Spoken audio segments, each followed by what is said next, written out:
Good evening, my fellow Americans. This is Micah McKinney and my cab rider coming to you from Corona-free America.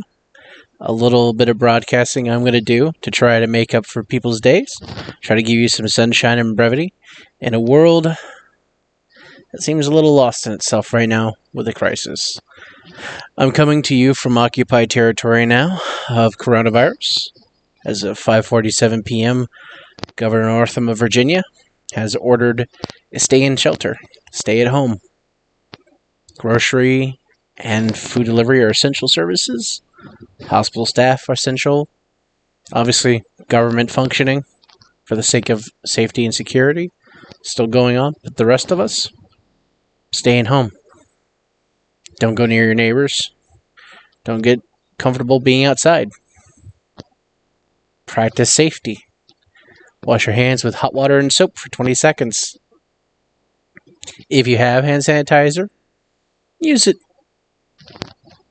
frequently after you've touched surfaces. If you can't, use soap and water.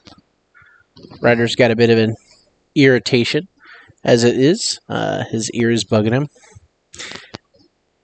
But so far, Ryder's my spirits have been pretty high. We are into week 2 of being at home. I wish I could do my job. I wish I could continue to do the services I provide. But I understand that even if I'm healthy and can do my job faithfully, others have families, small kids, other people I work with are at risk, and they can't.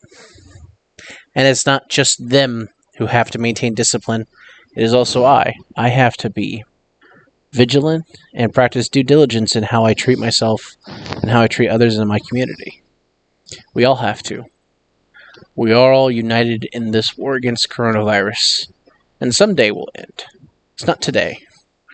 And it may seem distant right now, and it may seem scary. But you've made it this far into 2020. Do you think that this is going to be it? I mean, the year started off with everyone worried about nuclear war.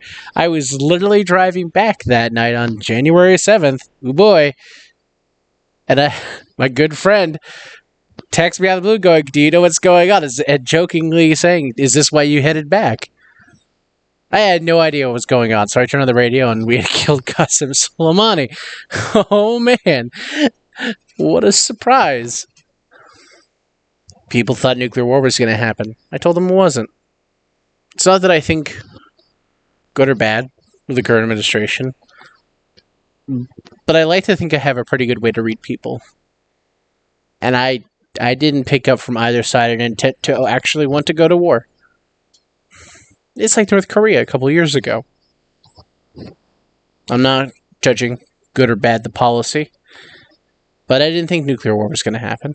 I think brinksmanship is a fun tool, and everybody likes to do it until they get caught finding out that it's not as effective as they think it was.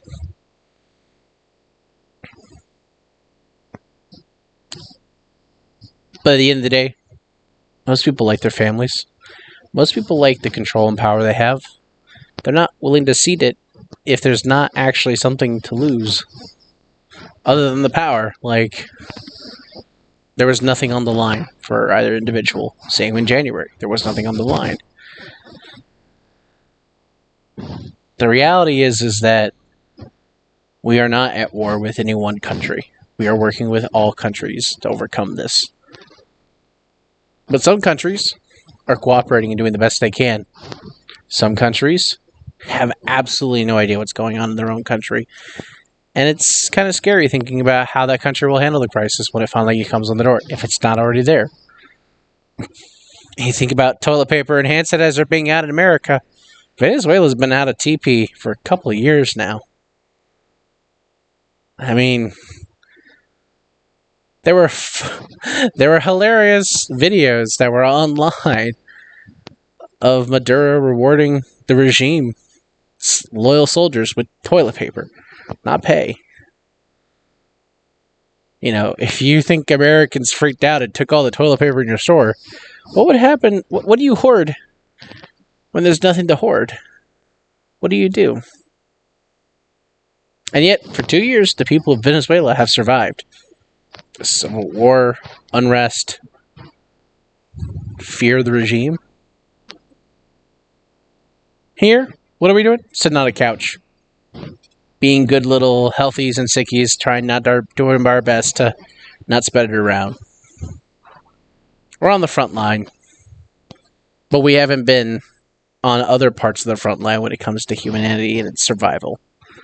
We're just here for disease, and when it's gone, we'll go back to being protected by two oceans that are a gigantic moat from the rest of the world's problems. But we will overcome it. We will survive. I have confidence in that.